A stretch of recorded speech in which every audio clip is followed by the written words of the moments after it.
Well, as has been touched on, change comes slowly sometimes in the art world. And you can see that I'm not a millennial, which means that I do have a long enough memory to remember the dot-com bubble of the late 1990s. And when I was researching this topic, because I kept thinking about how many businesses there'd been that existed and disappeared. The Wall Street Journal thinks that about 40 businesses started up to sell art and antiques online in that period, of which there are incredibly few survivors. One of them, of course, was Artnet, which in fact started a little bit before that boom. But what has become apparent in, let's say, the last 5 to 6 years is where those businesses failed for various reasons. And then, of course, we had the VIP Art Fair, which I'm sure some of you will remember. A number of businesses have emerged that are building, it seems, we don't know because we tend not to know how the profitability, but are building apparently stable and growing and sustainable online businesses. I mentioned Artnet. Obviously, there's Artsy, where Elena used to work. The big auction houses, Christie's and Sotheby's. Again, you may remember Sotheby's had its hands burnt first time round. It invested $40 million partnership with eBay in the first time, and that, I'm afraid, failed. But they reported figures, I think, in 2018 of $72 million in online sales, which represents about 7% of their turnover, so a small part of their business, but a rapidly growing one. And obviously reading the reports coming out of Sotheby's, online looks like it's going to be a very sort of key part of their business strategy. Having said that, most sales have tended to be at the lower end of the market. We know that art world data tends not to be comprehensive for a lot of reasons, but both Artsy and Claire McAndrew, the Art Basel UBS report, say that most online art sales are around the $5,000 mark. And I think what's so interesting about having Olivia and Elena here with us today is that two of the leading art galleries, I guess, in the world, Zwirner and Gagosian, have done what most people have failed so far to do, which is to sell at a high level online. And that's one of the reasons that you've been invited here today. Zwirner launched its first online viewing room in 2017. Yep. Gagosian followed a year later in 2018. And just last year, I think we don't know the final sales prices, I think, but Gagosian sold an Albert Oilen priced at $6 million during Art Basel Hong Kong online. And Zwirner, I think its sort of record-breaking sale was the Kusama Pumpkin. It sold at $1.8 million, again, on an online viewing room during Art Basel. As introduced, we have Elena. She's Director of Online Sales at David Zwirner. She is driving forward online viewing rooms and also these kind of, I don't know, what would you call them, almost like parallel art fair presentations. Exactly. Virtual art fair booths is something we've referred to them as. Yeah, okay. And Olivia is Director of Digital Marketing, and she's at Gagosian. You're kind of more on the content and marketing side, aren't you, Olivia? Yeah. But you work very closely with Alison MacDonald, who was here last year in publications, and with Sam Orlovsky, who I think is the director at Gagosian, who is driving forward the online viewing room programme. Okay, well, just to kick us off, I'd quite like to ask you, what do we mean by an online sale? Now, I say this as somebody, obviously, I'm not a gallerist. I buy things online. I'm not buying top-level art. I'm a journalist. That would be most unusual. But, you know, when I think of an online sale generally, I think of something that I saw online, I saw the price online, I paid for it online, I paid for my shipping or whatever online, and I don't see the item until it lands with me. If I like it, I keep it. If I don't like it, I put a returns label on it and back it goes. What do we mean in the art world when we say an online sale? I'm happy to answer that, since I think it's a great definition to start off with. Thank you for having us here.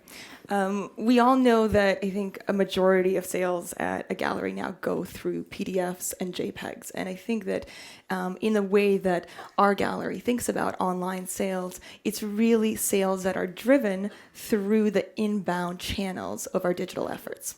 And for us, that is primarily our website and the online viewing rooms, exhibitions, art fair engagements that we do. But of course, it also includes third-party platforms like Artsy and Artnet, as well as various other channels such as social media. So you don't necessarily mean a sale that is digital all the way through? No, and I think that's a key difference because, as you said, we are reaching a much higher price point. So when you come to buy in the online portal at David Zwirner, it is still an inquiry. I think that's important because there's still, for high value objects, a lot of discussion sometimes that should be had. And it also allows the collector who's engaging to still get the benefit of the really sort of expertise of the sales team that they're working with. However, of course, the engagement starts off online and then can be continued online and for the collector never to come in, or sometimes there is continuation where the collector does come into the gallery to see the piece. And is that the same for Gagosian, Olivia? Yeah, it's very much the same. There's third-party platforms. Our main kind of high price point sales go through the online viewing room, and then there are other channels, primarily newsletters, social media, the website. But I also think it's worth pointing out that it's not a very neat conversation, and that increasingly what we're seeing is clients who possibly sent a direct message on Instagram, but also had then simultaneously contacted someone that they already know through the gallery. And more you're seeing that when conversations happen internally, there are inquiries happening through multiple different channels. And that's a very interesting thing as well. So defining them particularly as like straightforward online sales is still a difficult thing to do. Because I think even looking at your profiles on Artsy, for example, there are a few occasions where you can buy directly, mostly at the very much lower level. But in general, would you say it's gallery policy to put a collector in front of a member of the gallery team as soon as possible? Well, we see that as a benefit to the collector because, frankly, we're not a marketplace model like Artsy or Artnet where the volume is what sort of drives that. In what we do, there's really sort of an exhibition-based model, which means there's 2 exhibitions a month or so. So really getting the collector to be speaking with one of our gallery directors immediately is a benefit. And then they can choose the kind of interaction they have. So would you say it's close to, say, buying couture fashion or buying a high-end car, where I don't think many people would buy a £200,000 car without test driving it?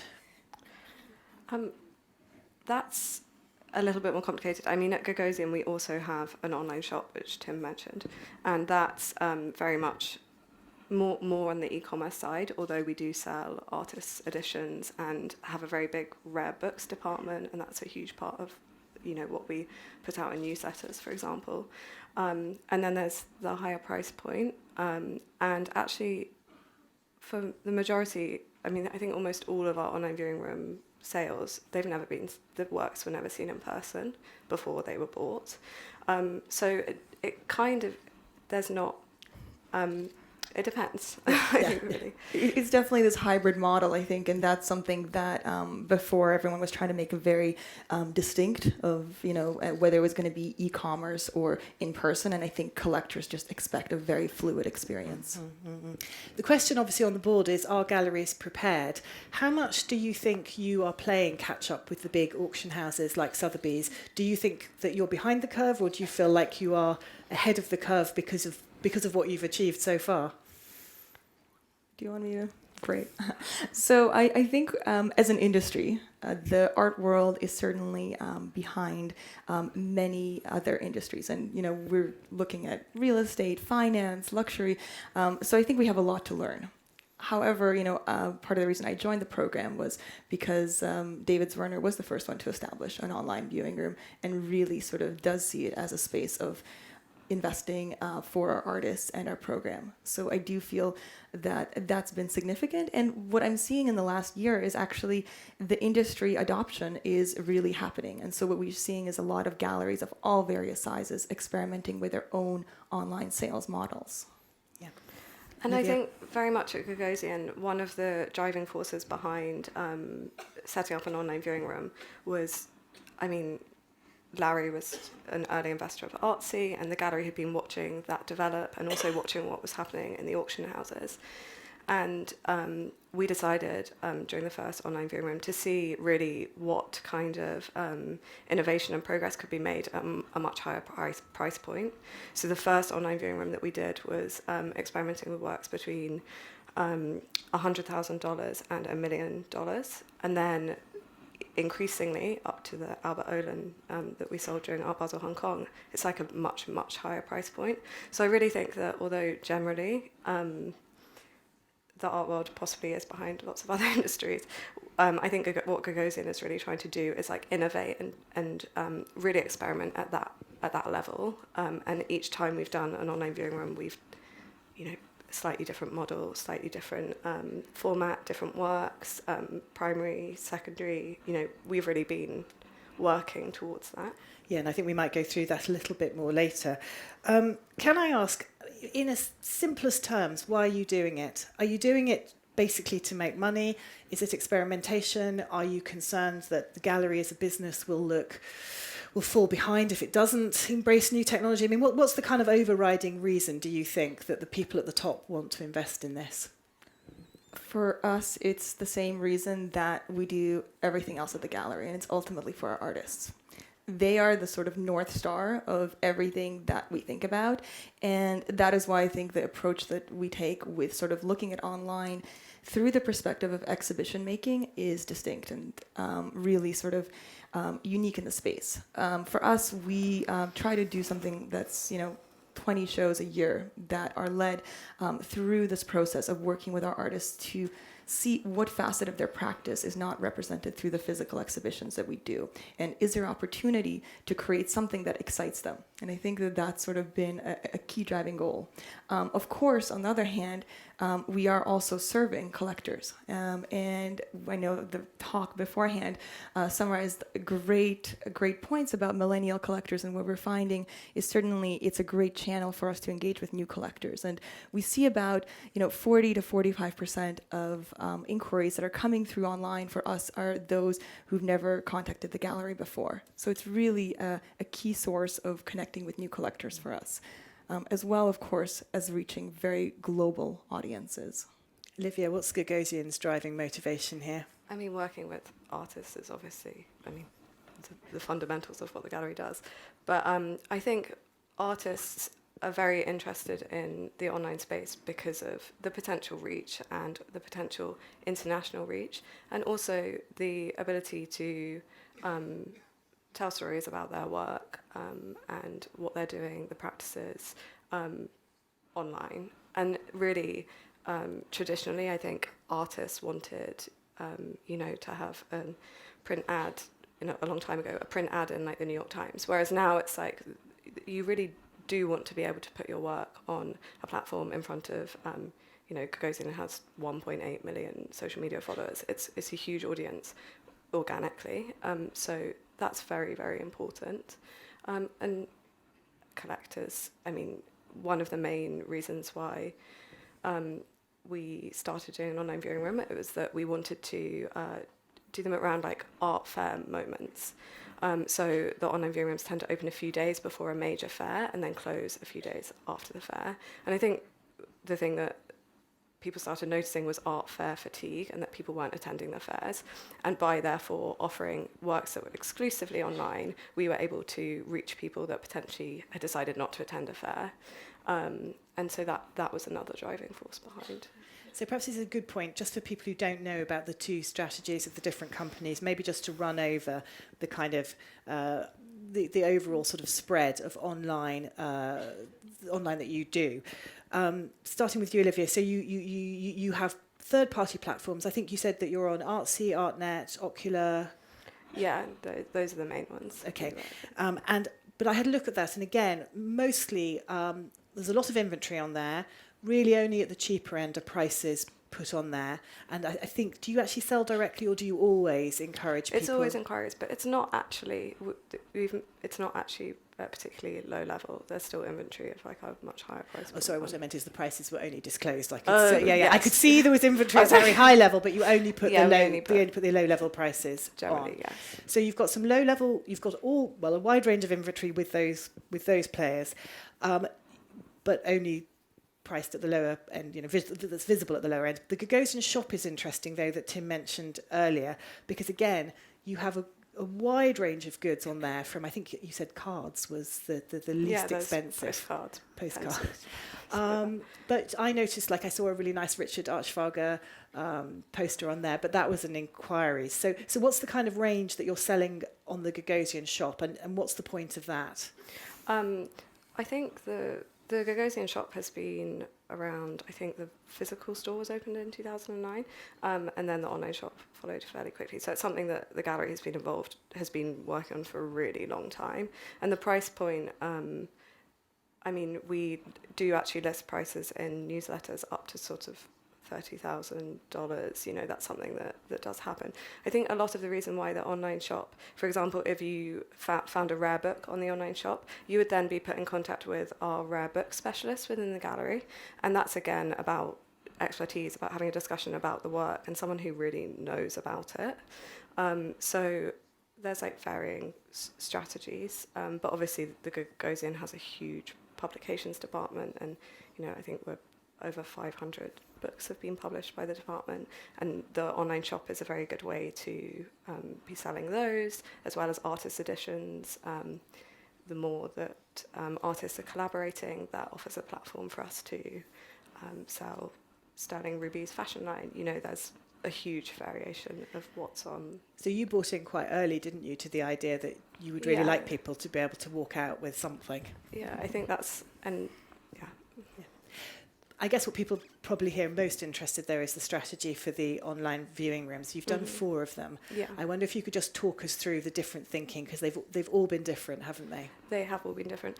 So the first one that we did was during Art Basel 2018, and it was a group online viewing room. So we presented 10 works by 10 different artists, and it was open for 10 days, and a lot of the philosophy behind the online viewing room is that there's the work is presented in a physical viewing space, and you can kind of zoom in on the work, see videos about the work, read extensive essays. So that was the first one, and then did you have much content on the first one, or it wasn't as much content? And then the second iteration, we produced a lot more content. There was a lot more focus on video. We did a much wider social strategy.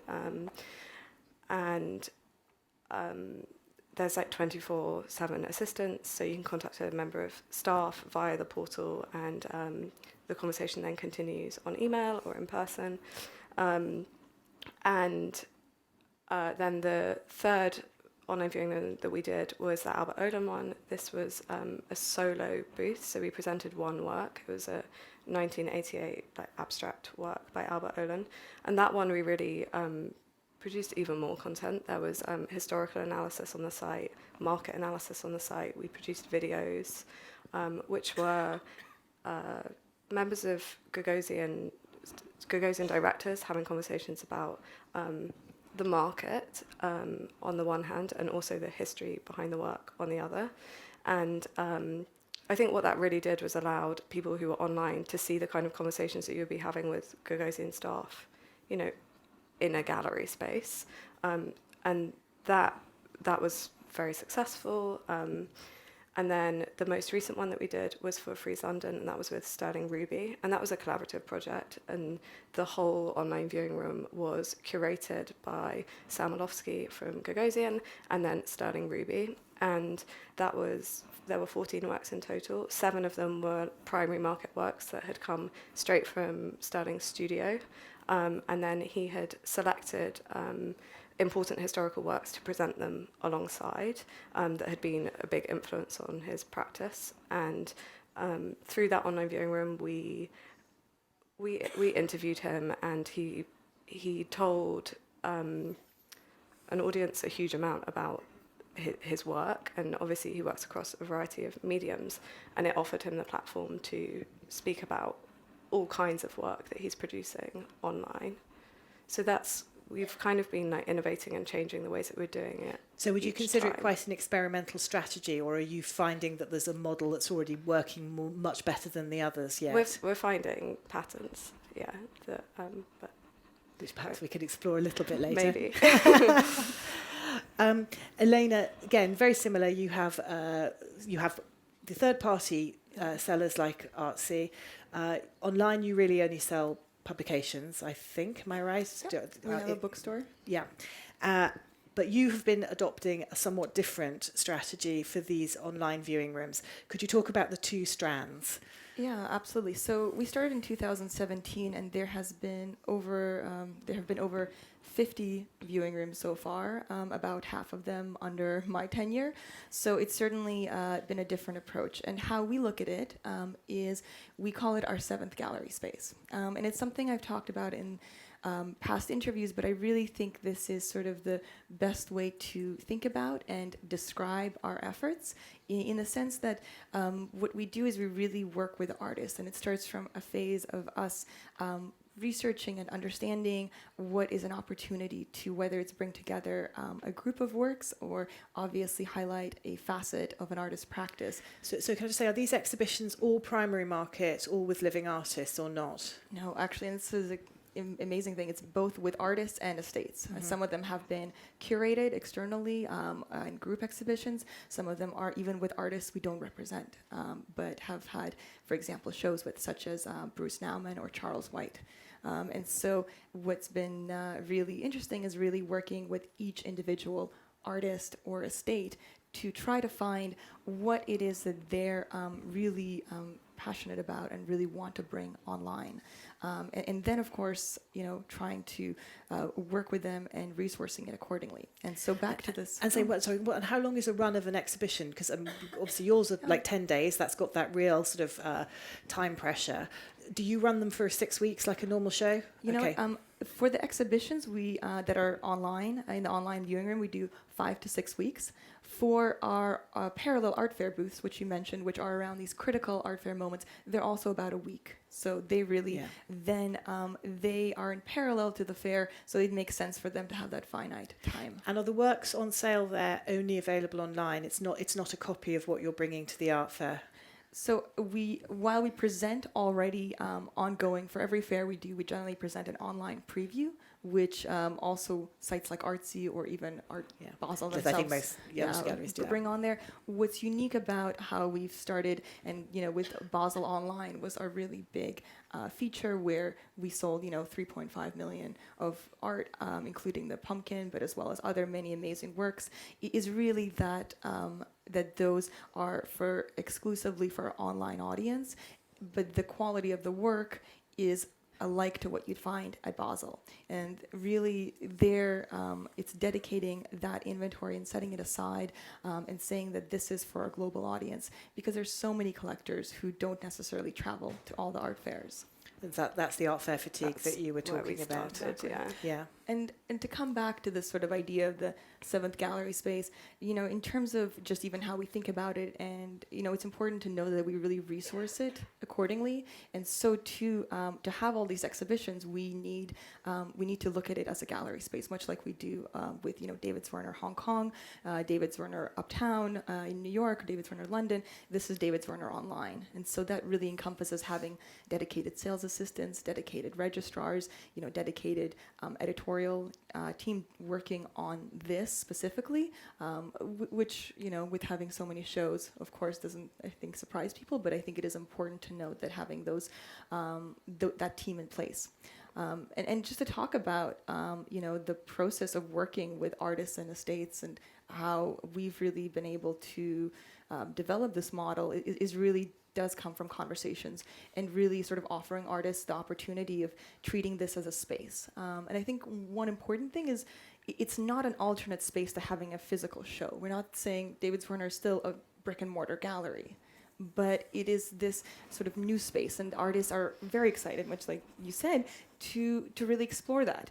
And so, we have artists like Rose Wiley or Oscar Murillo who are really sort of conceptualizing and making work specifically for the space, and making work in a way that is better adept at being shown online potentially than it is offline, and because of the rich context and narrative it offers. And with Oscar, to go further, he did a series of drawings that seem very obsessive and abstract, and you don't realize they're actually drawings that he made on an airplane until you see the full context of the viewing room. And so just really taking the viewer inside that whole experience with the artist is really part of what appeals to, I think, both artists and collectors about it. So I guess you wouldn't want to do this with an artist that wasn't enthusiastic about this.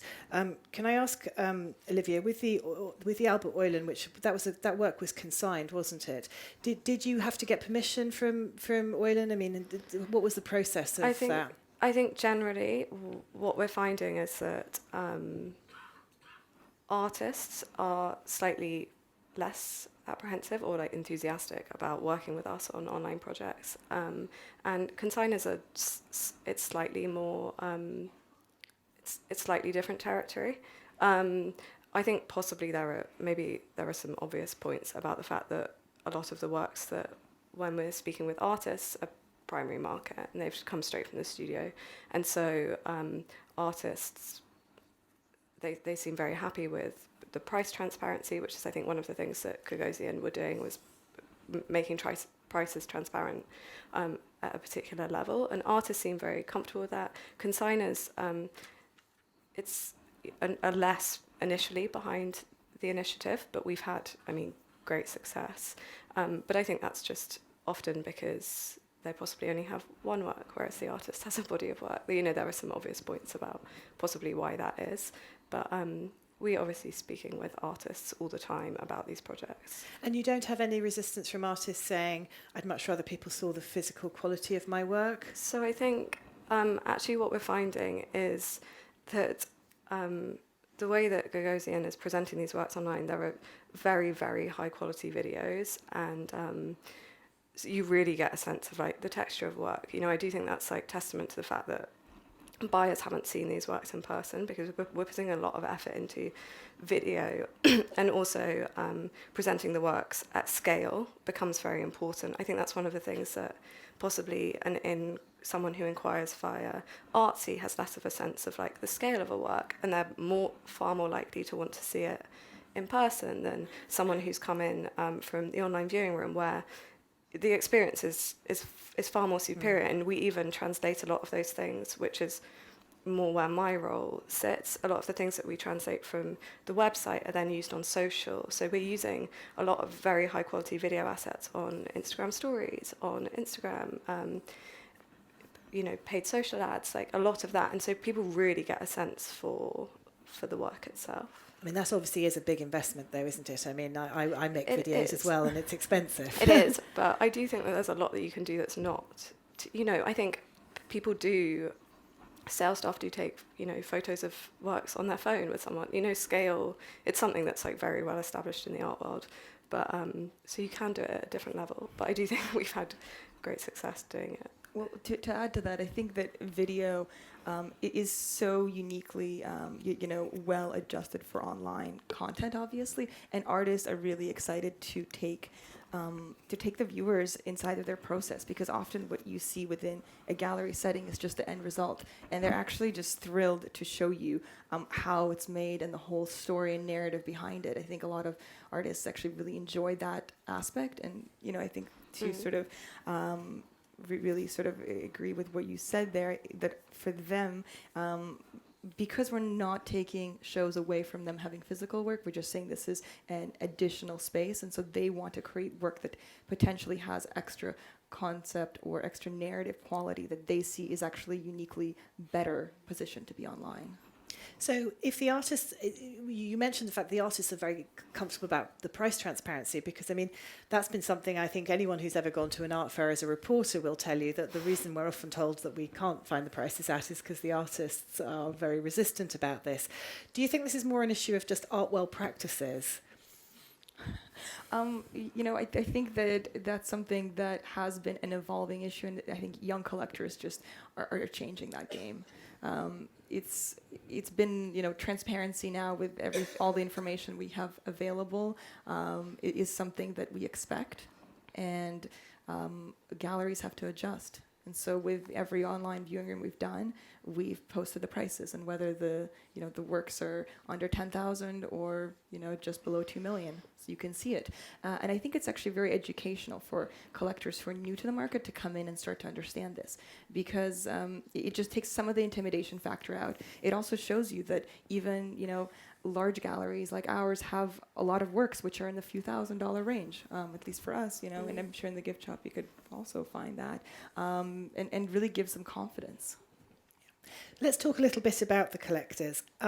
Who are they? I think most people would probably expect that they are indeed younger, millennials perhaps, that they might be new to buying art. They may be coming from countries like Asia, where it's harder to get to the galleries and people are very comfortable with online. But is that true?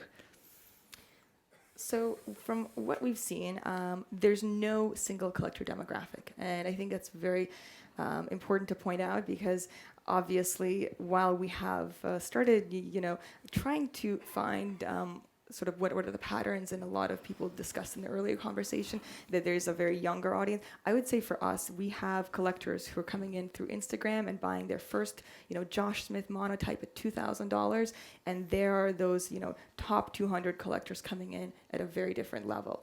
And what we're seeing is that online serves different collectors in different ways. And for the younger collectors, it's definitely this kind of price transparency and accessibility of information and getting, their first work, while it also is really a huge global reach.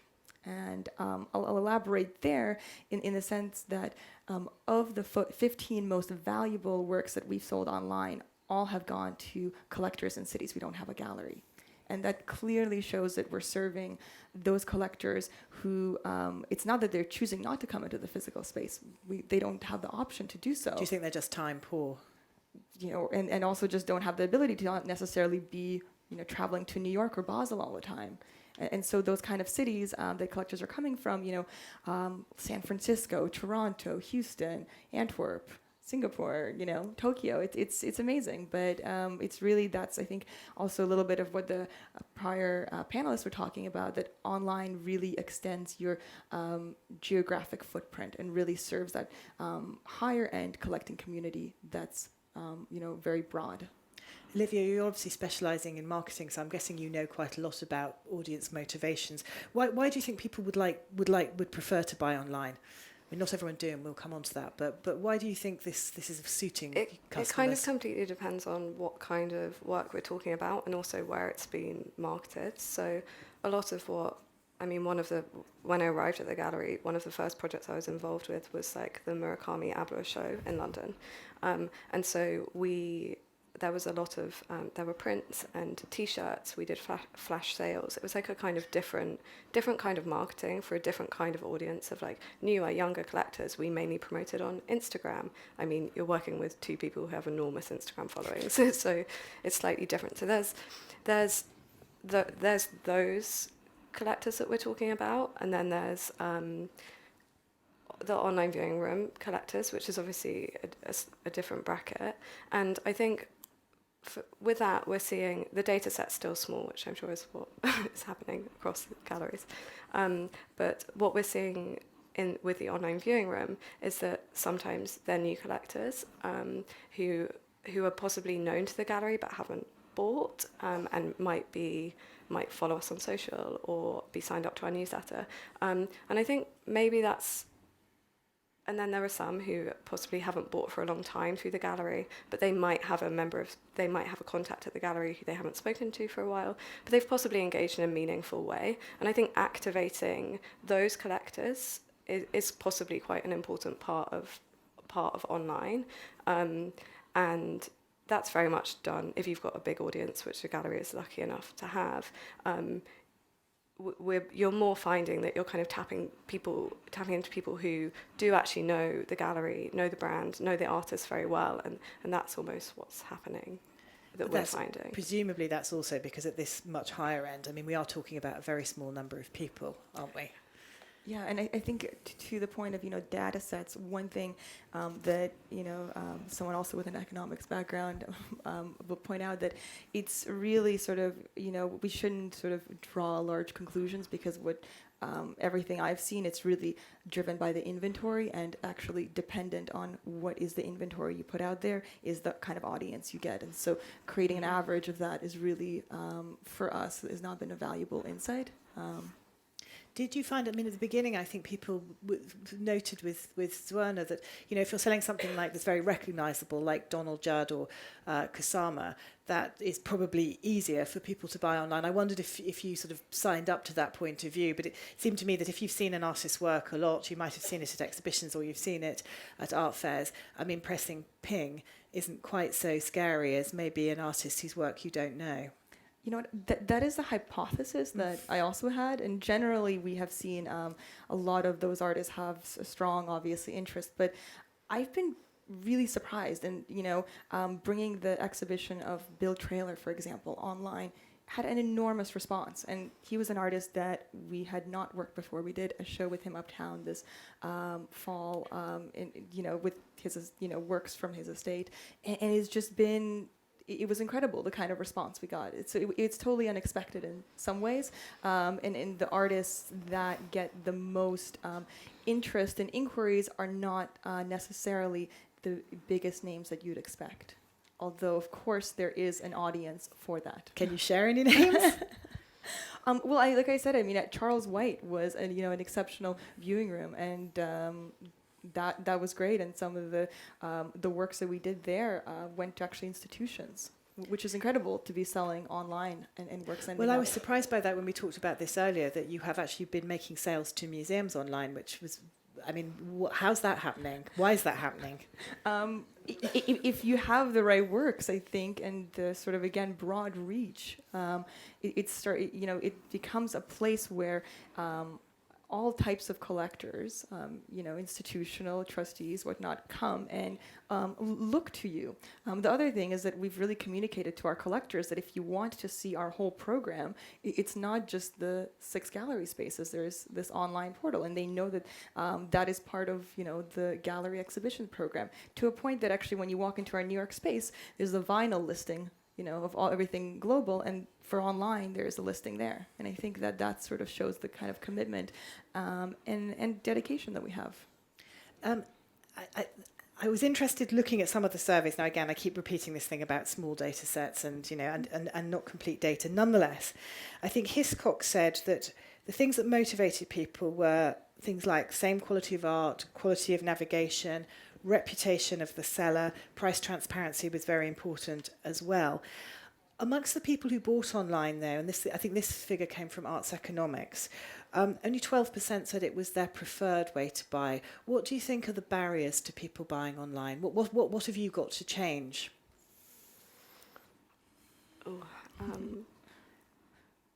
I suppose, because we've touched on one, which is the physical inspection of the work, which you're trying to deal with through the way you present the work and the films.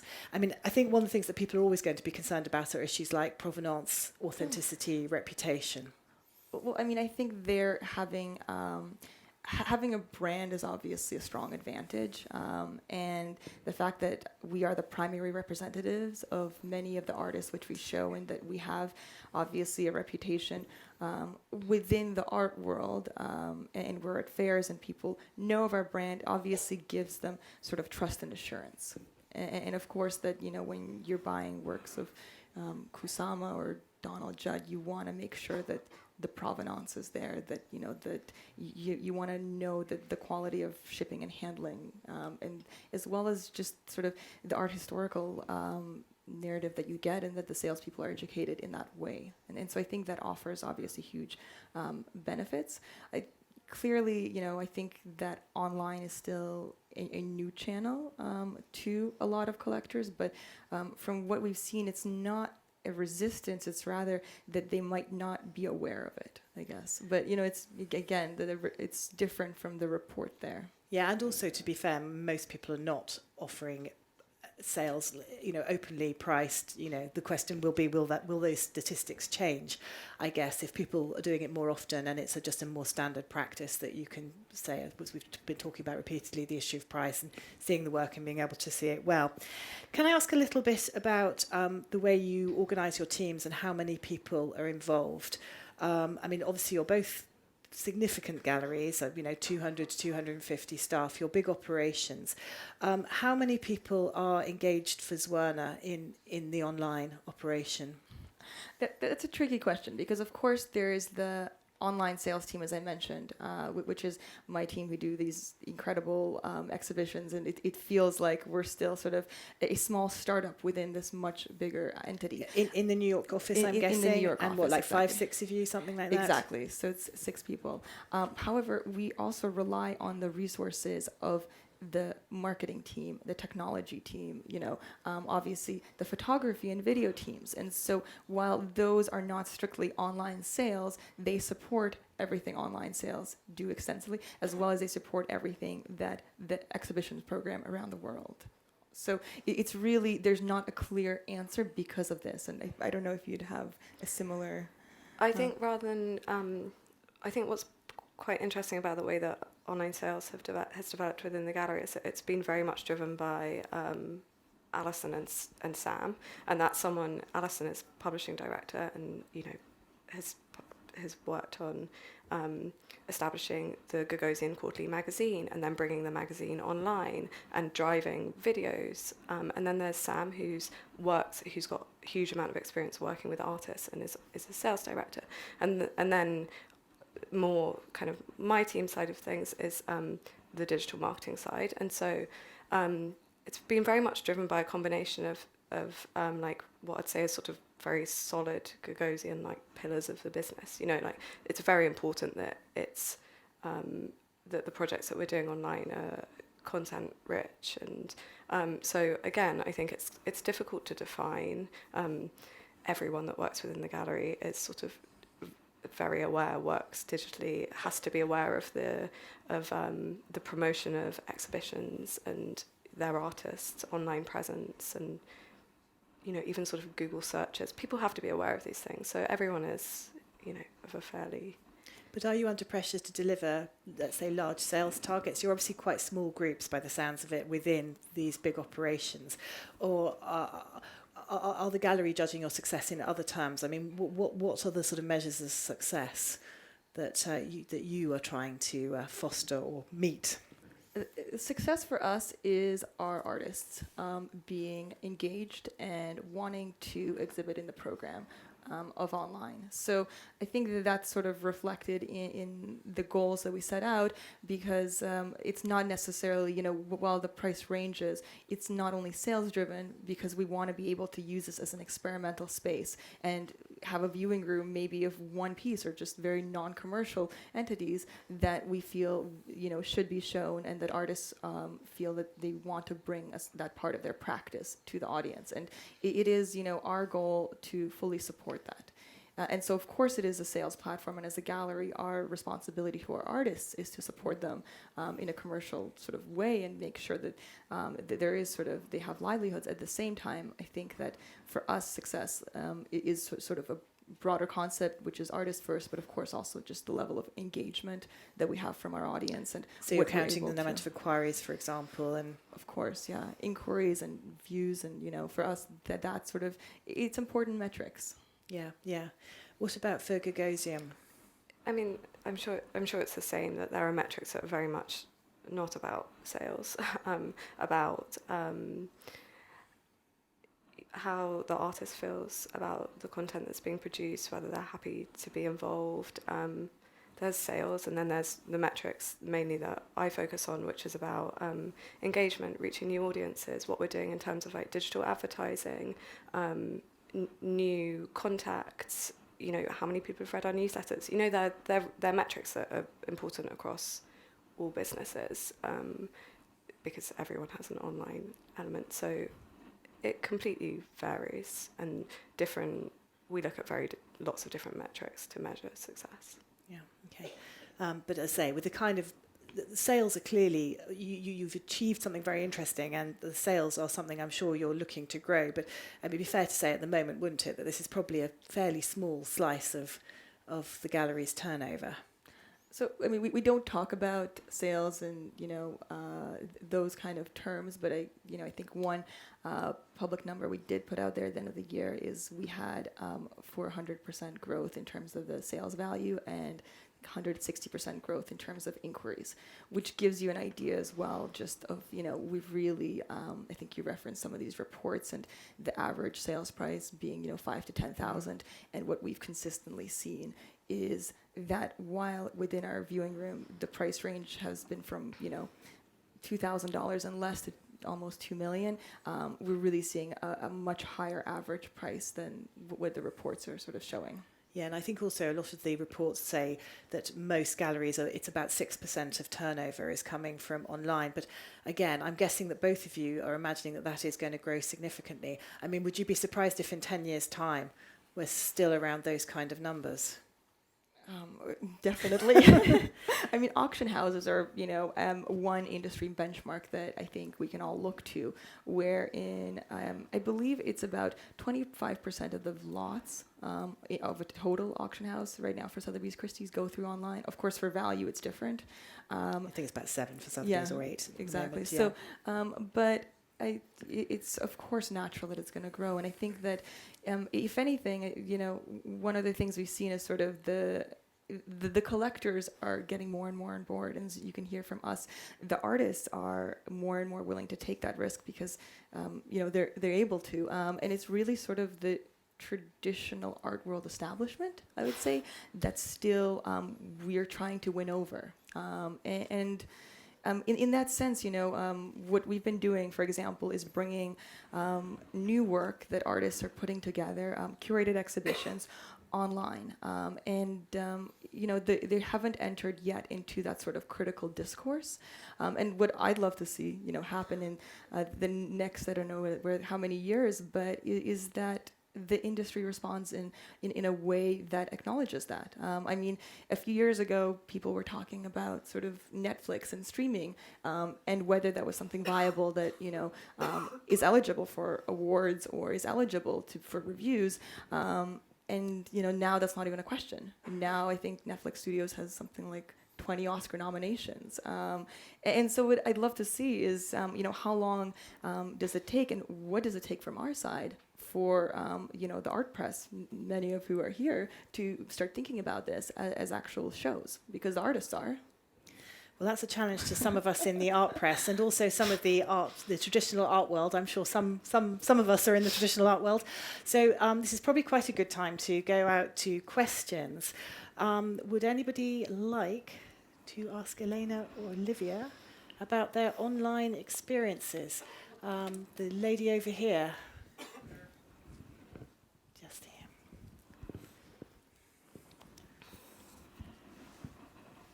Hi, hello. I'm Marianne Papillon from Paris. Actually, I have 2 questions. I think that a lot of, I would say, middle galleries are here and smaller galleries. So do you think that this online development is only possible because of the brand of Gagosian and of David Zwirner? How do you think that, how should do smaller galleries to develop their online let's say exhibitions or shows, but also because should they concentrate on to do this kind of online development, or should they work more with platform that maybe have a bigger audience already? Can we do? You go. Well, I'll just say that I think that every gallery should figure out their own route for online, and I would say that from what I've seen, there's many great smaller and medium-sized galleries, everyone from the Journal to Esther Schipper to David Kordansky, really figuring out their own model for this. So I think Can I ask what you think they're doing that's so good? They're trying something out, and I think that that's what's valuable, is just that kind of level of experimentation, and asking your artists of how they want to engage with the platform. And I think a lot of what you talked about with this content, and the idea that also we're so invested in developing with video and all this extra narrative and really sort of editorial, is something that every gallery can do, and it provides a greater archive and resource for collectors. So it's really, again, a hybrid element, and I would say embrace a hybrid strategy in that way. And it's been interesting the degree to which you've been experimenting with different things. Yeah, I also think that possibly what other platforms offer is a kind of a fairly straightforward way to get inventory online, which then means that you can push people to it from your newsletters and from other kind of more traditional marketing strands. So focusing on sort of growing newsletter subscribers and doing all of those things that really, I mean, they really are important, and they're still hugely important to the gallery, and that's something that I think I put a lot of work into. And Joe, who was here on stage earlier, I think was such a great example of a gallery that's really taking ownership over the online strategy and having such large top end of the funnel with the Instagram audience and the newsletter audience, and then really sort of I guess from his description, being targeted in the way that he approaches things. You use a lot of opportunities to grow your newsletters, don't you? How do you do that? Well, I mean, there's ways, you push people to subscribe from Instagram stories. There are ways like that to do it. But also I think programming feeds a huge amount into what we're trying to do online. And, we have a big public program of exhibitions, film screenings. We're working with you're reaching out to new audiences as well through partnerships, through working with, some of them are brands, some of them are other cultural institutions. And by doing that, what you're allowing yourself to do is then create like online connections. I mean, some of it's as simple as like tagging people in posts. You're then reaching wider audiences. And those things have a big impact, and then in time translate into more solid online sales strategies. So I'm obviously more in the content side, so that's the side that I'm putting more effort into. But. Sorry, is it somebody at the back and then somebody over here? I've got my glasses on. I can't actually see when my glasses are on. Okay, so there's a few people at the back.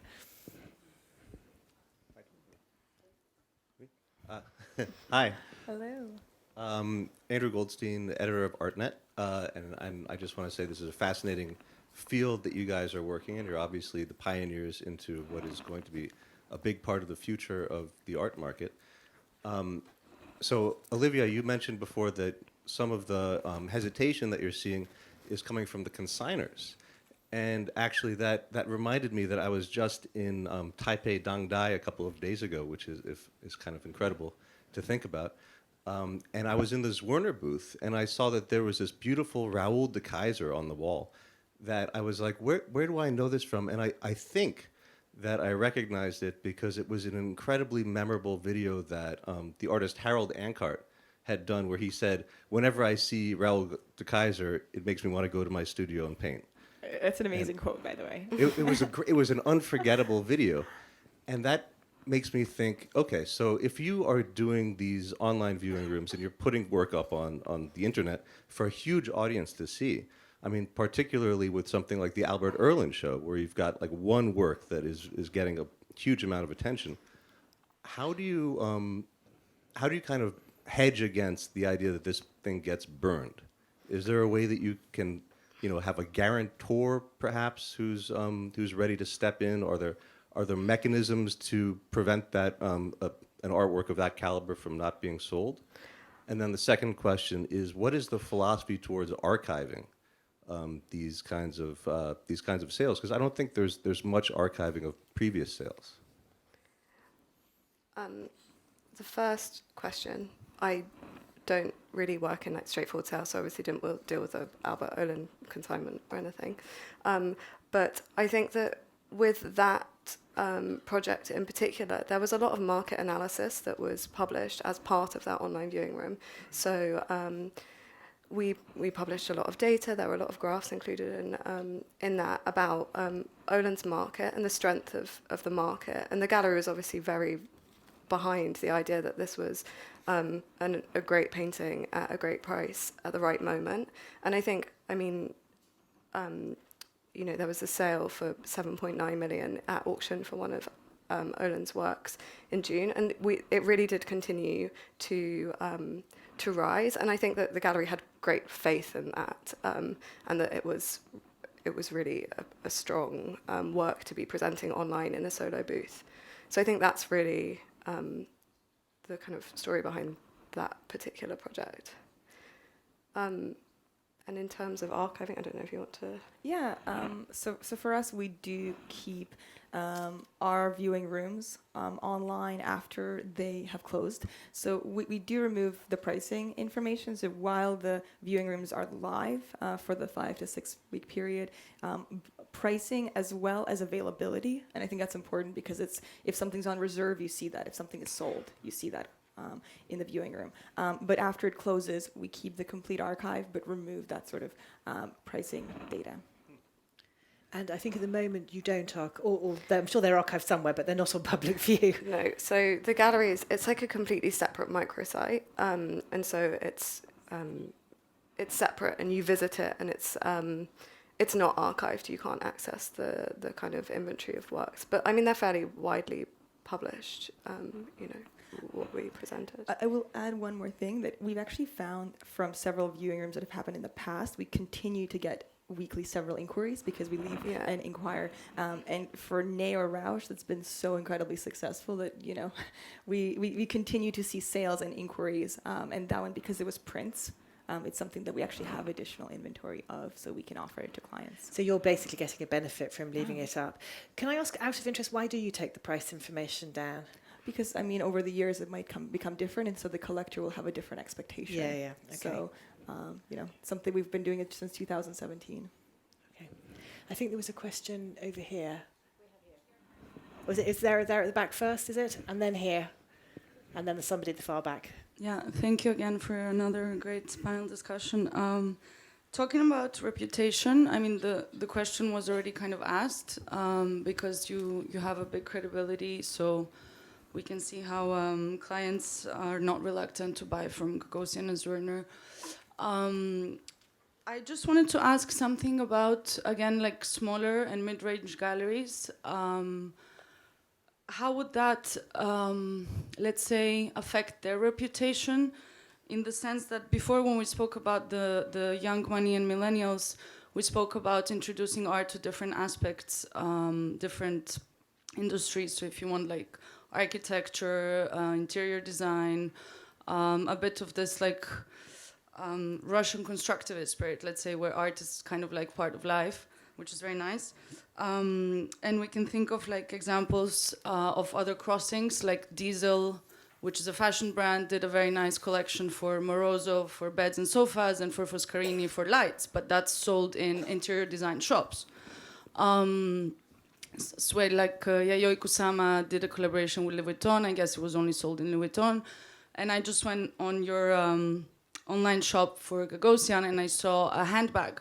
So how do you think it would affect if, small galleries would all of a sudden start selling handbags and other products that are not art on their websites? Do you think it would affect them? Do you think Gagosian has that power to do that just because of the reputation? Or maybe we should ask ourselves, is there even a line drawn nowadays between these luxury businesses? Maybe we can just sell everything. It's just a question. Well, I mean, I remember a few years ago in Miami, I saw some great projects that were really artist-driven, and that's what I sort of would be my suggestion is, as long as it's coming from the artist and they're working on it, and it's authentic. I think that's where you can incorporate that as part of your gallery program or exhibitions online. Of course, I think that whenever thinking about collaborations, one needs to balance how to ensure the artist's work is presented in the best way possible, and really true to what their goals are.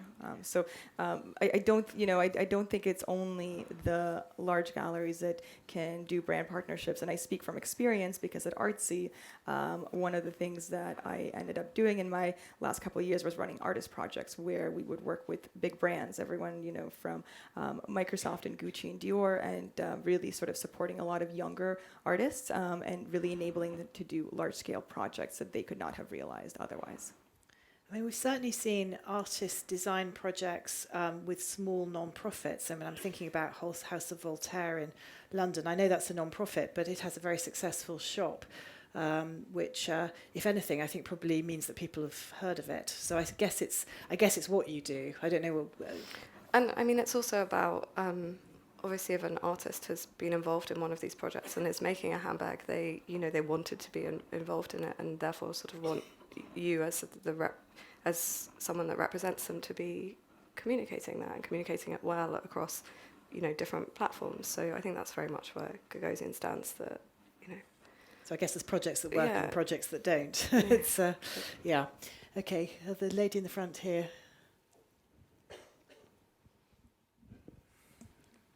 First of all, Olivia and Elena, thanks for the insights. I'm a PhD student and I'm art market research, and about everything you were speaking about, videos and doing interviews for the online exhibitions, I can't stop wondering, are the future galleries are turning into media houses?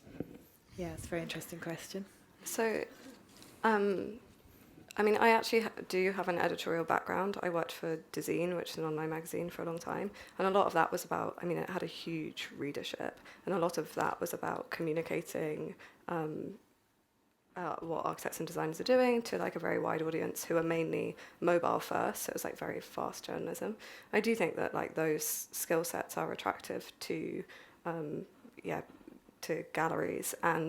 But then equally, the gallery has a huge department that do the catalogue resonates at the other end of the media spectrum. But it all is about promoting an artist. There's huge value in all of the books that they produce and everything that we are publishing online. For them, they really want it as well. So it really is part of what we're, the way that we work, the online the magazine in print and online. It's largely artist-driven as well. I think you said that Lucas Zwirner has taken over as head of all content. Is that right? At David Zwirner? That's been a big, change because, of course, and I think it speaks to what you're talking about, the media shift. And I'd sort of reframe it as publishing sort of 2.0 in the sense that now publishing is no longer just the books and traditional formats we think about, but also really extends into video and online and all these different channels. And so Lucas was the helm of all of our publishing efforts, and really in the last couple of years he's taken over as the role of all of the content, which does include a lot of digital, and the podcasts and the podcast and dialogues. And so I think that now our collectors sort of see it as a holistic way to learn about our artists through all these different facets. Yeah, it's obviously we had the discussion on this last time actually, and then we were really discussing what the challenges might be to traditional publishers like myself, but it certainly seems to be that most of the big arts businesses are absolutely moving in this direction. Sotheby's and Christie's are producing enormous amounts of content. I think there was somebody towards the back over there. 1, 2, and then I think we're probably coming to the end. Hola, buenos días. Gracias por su esclarecedora intervención. Quería hacer una consulta. ¿Qué porcentaje de sus artistas utilizan Internet como espacio discursivo o como experiencia inmersiva? Es a partir de cine o vídeo. Gracias. I think we need a translator. Sorry.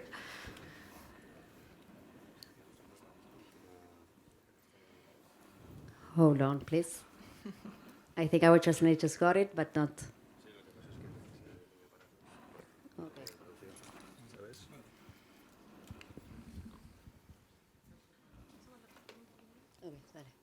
change to the other question, and then we come back Okay, to this. so Sorry. the gentleman over there. My name is Eric. I run the Tbilisi Art Fair in Georgia. I took a short course in art history, so I know that if it's on the wall, it's probably a painting. If you can walk around, it's probably a sculpture. My question is, do you notice different patterns from the sales online, and does it help blur the difference between the materiality of the object? I mean, do you sell more easily video art or digital art or photo online than you would do from the gallery? Thank you. And my question to you and to the other galleries here. Great question, and I can say that, again, I think it really it varies across price points. One of the really curious things that we found is that the higher value works we tend to sell are actually, there's an overrepresentation of sculpture. And that's been really fascinating for me. I think it's partially because of the video and ability to really capture texture and in the round quality of the object in a much stronger way than just a PDF or JPEG can. And which is, I think that's fascinating, because I thought you were going to say painting, obviously. Well, and then for, of course, the lower end, and we do work with our artists on monoprints, and a lot of different printmaking, and that just tends to, if it's in the lower price bracket, obviously be very accessible. However, I think it really speaks to the quality of the inventory that you put online. I will note another thing is that online has a tendency to sort of erase hierarchies that are existing. And so I think, we even did a project, a viewing room, based on this idea of playing with scale, because a tiny work can get the same attention as something that is completely vast, and you can give it a kind of treatment as such. So I think there are very unique opportunities that online offers. And as we've been learning this, we've been tending to lean more and more and explore those. I mean, it's just sculptures sell, paintings sell, works on the wall sell. Interestingly, I think the benefit of online for us has been showing like true scale has also been really important to collectors, is to see really what you are buying. And so video and particularly the way that Gagosian presents a real online viewing room space, the work is scaled in a room with a chair so you can see the size of it, has been very important. And that's across sculpture and painting, photography. We've sold a lot of different works online. Have we got the translation of the so do you want to just read it out to us? Sorry. Is this? Oh, we need to. Oh, thank you. I'm not sure I can even work out how to get that one. Okay, ready. Hola. Yes. Buenos días, gracias por su esclarecedora intervención. Quería preguntarles qué porcentaje de sus artistas utilizan Internet como espacio discursivo, o cuántos artistas utilizan el arte inmersivo como el cine o el vídeo. Gracias. Okay, so the question was, what percentage of artists use the digital as a discursive space? And what percentage are working in digital media? Do you have any idea? You know what? I don't have percentages off the top of my head. We do have an archive, so you can go and see. But I would say that your question sort of speaks a lot to some of the aims and some of the longer-term projects, because I think in terms of developing a way that artists can interact with technology and new media online is something that we're increasingly sort of being interested in, and you'll be sort of seeing in seasons to come. I will note a couple, obviously, artists within our program, such as Stan Douglas, right now, whose show just opened. Diana Thader is new media artist, Jordan Wolfson. So we certainly have artists who are very interested and aware of working across digital media, and I think you'll be seeing exciting projects with them soon, I hope.